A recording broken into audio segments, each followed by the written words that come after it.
ছাত্র শিবিরকে কেউ কেউ এক্সট্রিমিস্ট মনে করেন, প্রতিক্রিয়াশীল মনে করেন, কেউ কেউ রক্ষাটা বলে আত্মতৃপ্তি ঢেকুর গিলতে চান। আমাদের চোখের সামনে রক্তাক্ত কফিন যখন সেই সন্ধ্যা 7টায় যখন আমি অফিসে ঢুকি, অফিসে দোতলায় আমাদের অফিস, ঢুকতে গিয়ে নিচতলায় গিয়ে দেখলাম যে 14 জন লোককে একটা রুমের মধ্যে বসিয়ে রাখা হয়েছে।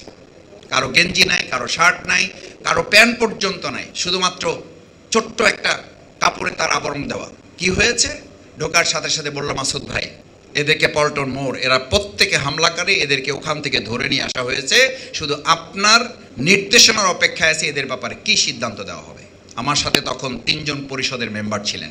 মুহাম্মদ রাসূলুল্লাহ সাল্লাল্লাহু আলাইহি ওয়াসাল্লাম যুদ্ধের ময়দানের যে থিওরি, যে পলিসি মেনটেন করতেন, আমরা ওই 3 জনকে দাঁড়িয়ে আমি পরিষদের ভাইদের কাছে জিজ্ঞেস করলাম, জানতে চাইলাম, what can I do and have to do. আমাকে আপনারা সহযোগিতা করেন।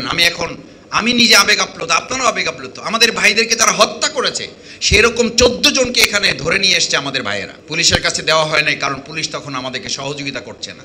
আমাদের 3 জন ভাই পরামর্শ দিল, ভাই যদি তাদের ব্যাপারে কোনো সিদ্ধান্ত হতো সেটা যুদ্ধের ময়দানে, সেটা মাঠেই করতে হতো। এখন রুমের মধ্যে ঠান্ডা মাথায় তাদের ব্যাপারে কোনো সিদ্ধান্ত কার্যকর হতে পারে না। আমি ভাইদেরকে বললাম, তাদের জন্য শার্ট কিনে নিয়ে আসা হোক, তাদের জন্য গেঞ্জি নিয়ে আসা হোক, তাদের জন্য জুতা কিনে নিয়ে আসা হোক। জুতো নিয়ে আসা হলো, গেঞ্জি নিয়ে আসা হলো, প্যান্ট নিয়ে আসা হলো, কারোর জন্য পাঞ্জাবি কিনে নিয়ে আসা হলো।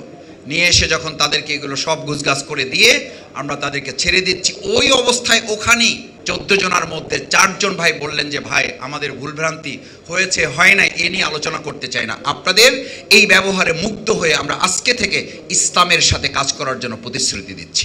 বাংলাদেশ ইসলামী ছাত্র শিবির, বাংলাদেশ জামাত ইসলামীকে টার্গেট করে হামলা করা, কথা বলাটা এই দেশের কোনো সুশীল সমাজের একটা ট্রেডিশনে পরিণত হয়েছে। মানে কেউ যখন হাইলাইটস হতে চায়, কেউ যখন নিজেকে জাহির করতে চায়, এটার একটা পথই হচ্ছে জামাত ইসলামী ছাত্র শিবির কিনে কথা বললেই তিনি হাইলাইটস হতে চান। 2006 সালে 28 অক্টোবর পাশেই প্রোগ্রাম হচ্ছে, মাথা ব্যথা নেই, ওখানে হামলা নেই, ওখানে সংঘর্ষ নেই, ওখানে শাহাদাত নেই, ওখানে পুলিশের কোনো বিষয় নেই। অথচ আমরা বারবার প্রশাসনকে বলছিলাম, তখন আমাদের মন্ত্রী আছেন, তখন স্বরাষ্ট্রমন্ত্রী লুৎফুজ্জামান বাবর সাহেব আছেন আমাদের অফিসে বসে, আমি কেন্দ্রীয় সভাপতি এই হিসাবে বলছি, আমি পাশে থেকে মুজাহিদ ভাইকে সেভারাল টাইম ফোন করতে দেখেছি। লুৎফুজ্জামান বাবর সাহেবকে আমরা সকাল 7টা থেকে বিকাল 3টা পর্যন্ত তাকে ফোনে উদ্ধার করা সম্ভব হয় নাই। কেন?